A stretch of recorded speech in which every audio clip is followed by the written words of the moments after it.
I want to take a few moments at the top to talk about something that, with all the big issues going on, hasn't received much attention, but I think is worth talking about briefly.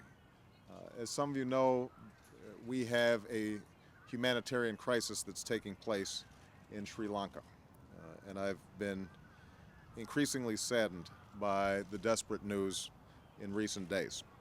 Tens of thousands of innocent civilians are trapped between the warring government forces and the Tamil Tigers in Sri Lanka with no means of escape, little access to food, water, shelter, and medicine. This has led to widespread suffering and the loss of hundreds, if not thousands, of lives. Without urgent action, this humanitarian crisis could turn into a catastrophe.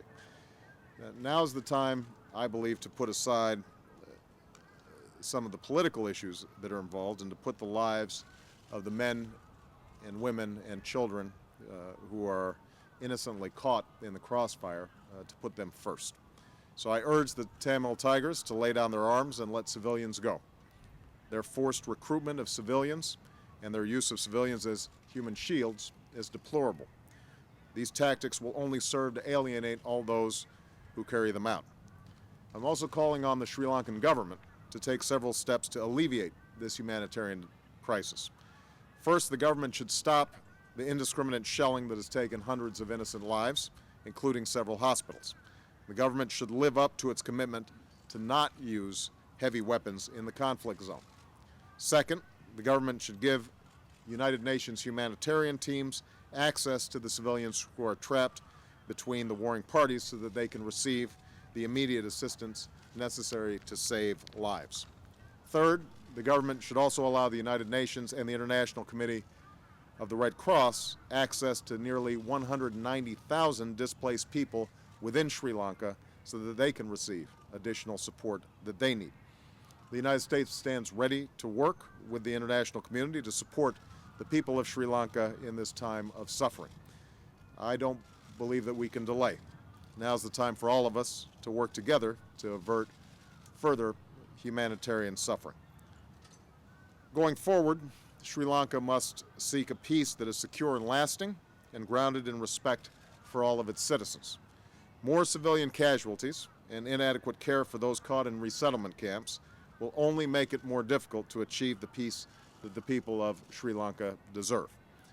Now, let me also say a few words about an issue that I know you asked Robert Gibbs about quite a bit today, and that's my decision to argue against the release of additional detainee photos. Understand, these photos are associated with closed investigations of the alleged abuse of detainees in our ongoing war effort. And I want to emphasize that these photos that were requested in this case are not particularly sensational, especially when compared to the painful images that we remember from Abu Ghraib. But they do represent conduct that did not conform with the Army manual. That's precisely why they were investigated. And I might add, investigated long before I took office. And where appropriate, sanctions have been applied. In other words, this is not a situation in which the Pentagon has concealed or sought to justify inappropriate action. Rather, it has gone through the appropriate and regular processes, and the individuals who were involved have been identified and appropriate actions have been taken. It's therefore my belief that the publication of these photos would not add any additional benefit to our understanding of what was carried out in the past by a small number of individuals. In fact, the most direct consequence of releasing them, I believe, would be to further inflame anti-American opinion and to put our troops in greater danger.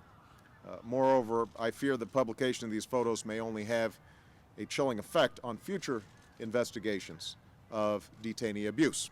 And obviously the thing that is most important in my mind is making sure that we are abiding by the Army manual and that we are swiftly investigating any instances in which individuals have not acted appropriately and that they are appropriately sanctioned. That's my aim, and I do not believe that the release of these photos at this time would further that goal. Now, let me be clear. I am concerned about how the release of these photos would impact on the safety of our troops.